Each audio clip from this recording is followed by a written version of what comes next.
Prabowo memberi ultimatum atau peringatan kepada para pembenci Presiden Joko Widodo yang selalu berkata kasar, mengolok-olok, menghina dan lainnya. Inilah pidato Prabowo Subianto. Kita dengarkan pernyataannya. Intir orang yang punya budaya caci maki, jelek-jelekin, cari masalah, ya kan? Adat mempunyai kebiasaan caci maki antara kawan, caci maki dengan pemimpin, caci maki itu saya kira tidak baik. Itu bukan ajaran agama kita, itu bukan ajaran agama-agama lain pun. Saudara-saudara sekalian, rakyat kita tidak suka mereka-mereka yang bicaranya kasar, ya. Pribadi kita bukan pribadi seperti itu. Jangan bawa budaya-budaya dari mana. Bangsa Indonesia adalah bangsa yang penuh sopan santun.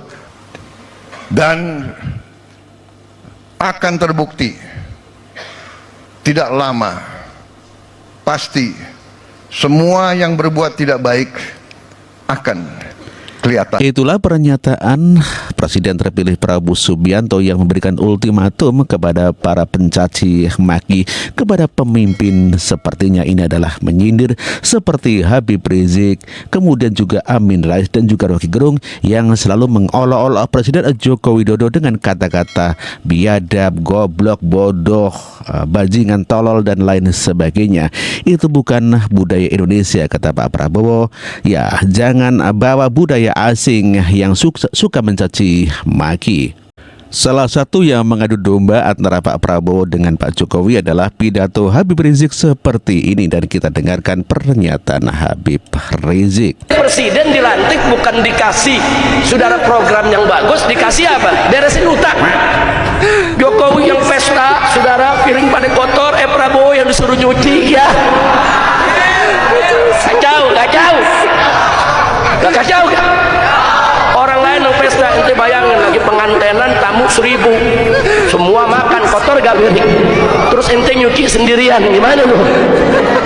Ya begitu, saya perumpamakannya begitu. Jokowi dan kroni-kroninya yang pesta, saudara, udah piring semua kotor, saudara, semua peralatan pesta ada di situ ditinggal, Prabowo disuruh rapihin, ya. Ya mudah-mudahan Prabowo bisa, amin. Mudah-mudahan Prabowo mampu, amin. Sebab kalau nggak mampu kesian, orang bisa stroke, saudara. Allah menyatakan dalam Al-Quran, wailul lil mutaffifin, saudara, celaka bagi orang-orang tuh yang suka berdusta. Kalau dalam Al-Quran diceritakan orang yang suka mengurang-urangi timbangan, saudara, dia bohong, dia curang, nggak boleh, saudara.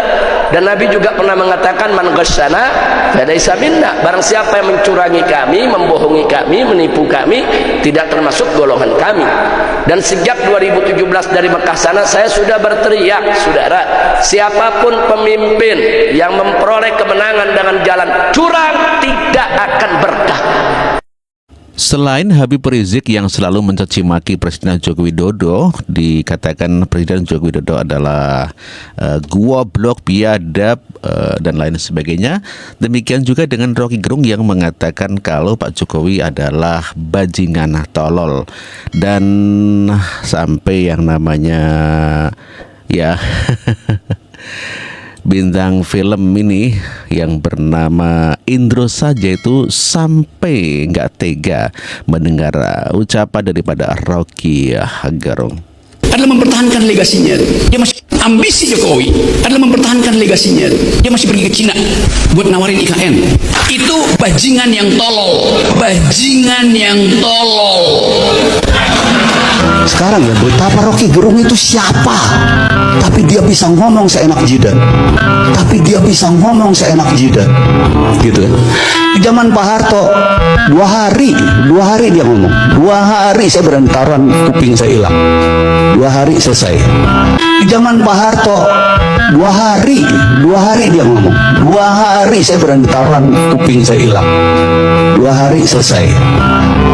Enggak, bukan soal ditangkap doang, hilang. Kan soal ditangkap doang, hilang. Anda nggak percaya itu, Anda masih bisa tanya sama Eva Arnas, suaminya hilang. Jadi Hamdun. Iya, dan saya kenal betul. Banyak biji tukul saya kenal, hilang. Itulah Indro yang sangat tidak percaya dengan kenyataan di negara Indonesia dalam hal ini di masa pemerintahan Presiden Joko Widodo, di mana Rocky Gerung yang begitu hebatnya mencaci maki Presiden Joko Widodo sebagai bajingan, tolol, bodoh dan lain sebagainya. Namun demikian masih selamat. Dan Indro mengatakan bila di zaman Soeharto 2 hari hilang dengan tanpa tinggal hanya nama saja jasadnya sudah hilang ke mana dibuang, mungkin ke laut atau ke mana. Itu kenyataannya seperti itu. Mungkin saja di dalam pemerintahan Prabowo apakah akan menindak orang-orang seperti itu? Itulah pertanyaan kita. Gugatan yang meminta pengadilan memutuskan Rocky Gerung tidak boleh memberi ceramah di semua platform, universitas, LSM, YouTube, macam-macam, tidak boleh tuh seumur hidup. Bahkan yang minta itu adalah pasukannya Kaisar Wakanda. Tapi perubahan politik mengubah paradigma itu, akhirnya saya dibolehkan lagi, dan gugatan itu ditolak oleh pengadilan. Artinya sekarang saya tidak ragu-ragu mengatakan presiden ke-8 kita adalah bajingan tolol.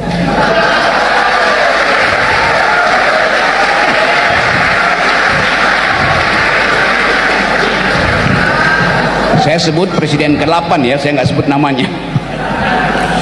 Dengan bangganya Rocky Gerung mengatakan dan mencaci maki presiden ke-8 adalah bajingan tolol.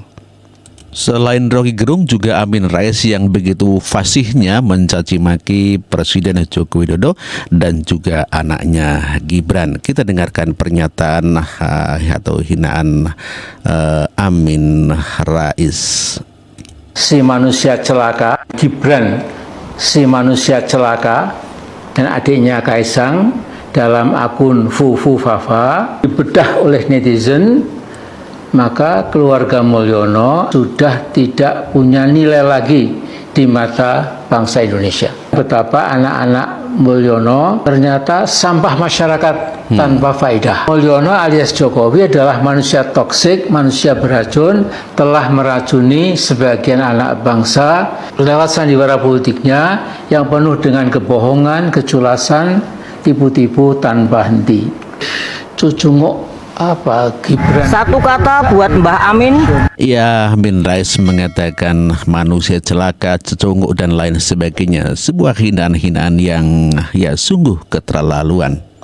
Amin Rais menghina seluruh keluarga Presiden Joko Widodo dan dikatakan adalah yang memalukan. Kita dengarkan cacian Amin Rais. Juga ternyata seluruh keluarga Jokowi juga memalukan. Gibran bodoh dan memalukan. Kaisang sama. Ibunya Iriana juga agak memalukan. Menantunya di Medan sami mawon. Nah, Jokowi menampakkan kebodohannya dan sekaligus ambisi butanya ketika menyatakan di berbagai forum bahwa sebagai presiden dia akan berkampanye dan memihak paslon yang ada, yaitu ada anak ingusannya sebagai cawapres. Hampir semua kalangan marah dan malu pada sikap Jokowi yang sudah tidak lagi punya etik atau moral. Ternyata itulah pernyataan yang menghina kepada keluarga Presiden Joko Widodo, mulai dari Gibran, kemudian ibunya Iriana dan juga menantunya dihina habis-habisan oleh Amin Rais, manusia yang merasa sok suci. Namun demikian pada kenyataannya rakyat Indonesia tak suka dengan budaya-budaya seperti Amin Rais yang suka menghina, mencaci dan menjelekkan dan juga mengolok-olok pemimpin ataupun juga dengan orang lain.